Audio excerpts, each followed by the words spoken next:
Hello everyone, welcome back to the Center Combat Network.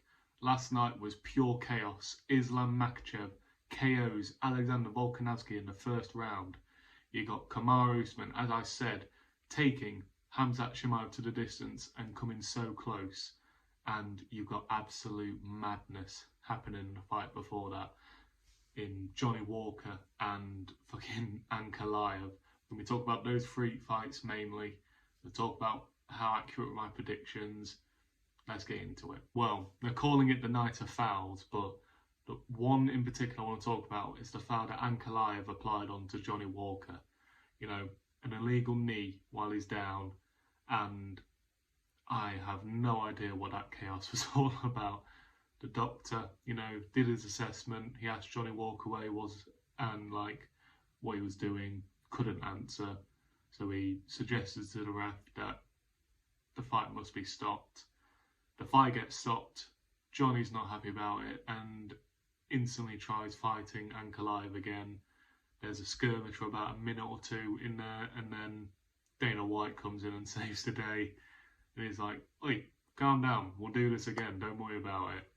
And it was a real disappointing end, to be honest. I was hoping for a really good fight there, but, you know, I'm sure they'll do the rematch at some point. But, you know, Ankalaev has now not won his last two fights, one being a draw, one being a no contest now. And, you know, that's one prediction wrong already. And, you know, it was something to just, let's forget about that. Let's pretend that fight never happened. We'll do a rematch down the line, maybe at UFC 300. And yeah, we'll see how that one transpires down the line. Let's get to the co-main event. Khamzat Chimaev versus Kamaru Usman. I told you all it would be close. I told you. Kamaru Usman's striking has improved vastly. Since his fight with Jorge Masvidal, his striking has improved beyond belief.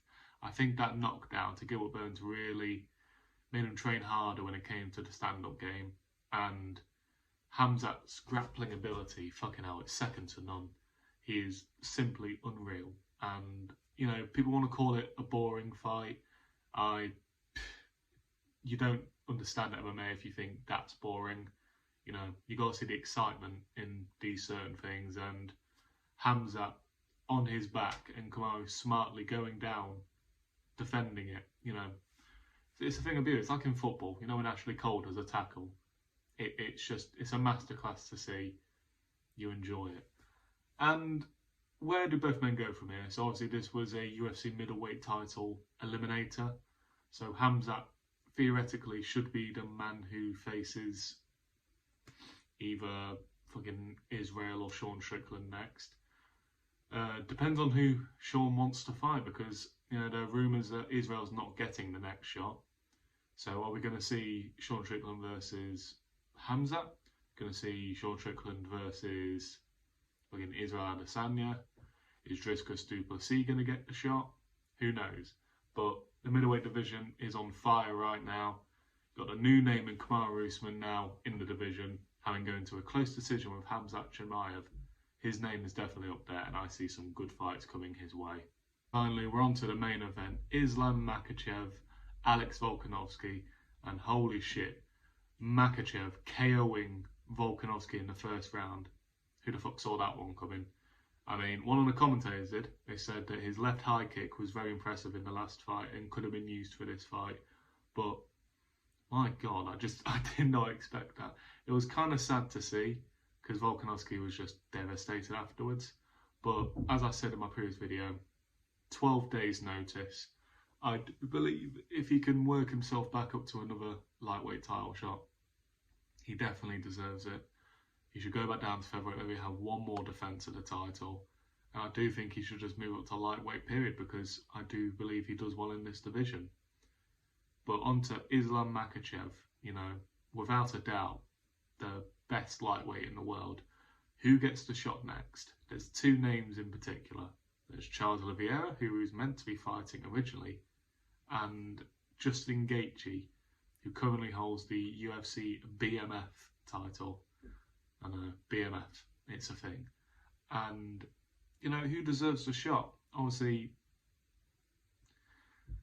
it's tough because Charles originally earned the shot, but you know, time passes by. If you get injured, you can miss your shot, and you know, I wouldn't be surprised if Gaethje got it.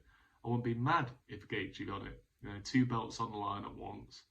You know, it works, and it's a sellable fight as well. But I just don't think anyone can even come close to Islam Makhachev at the moment. I don't think Charles beats him in a rematch. I don't think Justin Gaethje beats him. I don't think Poirier beats Islam Makhachev. You know, he seems to be the best in the world at that division. And I'm hoping he does what Khabib didn't.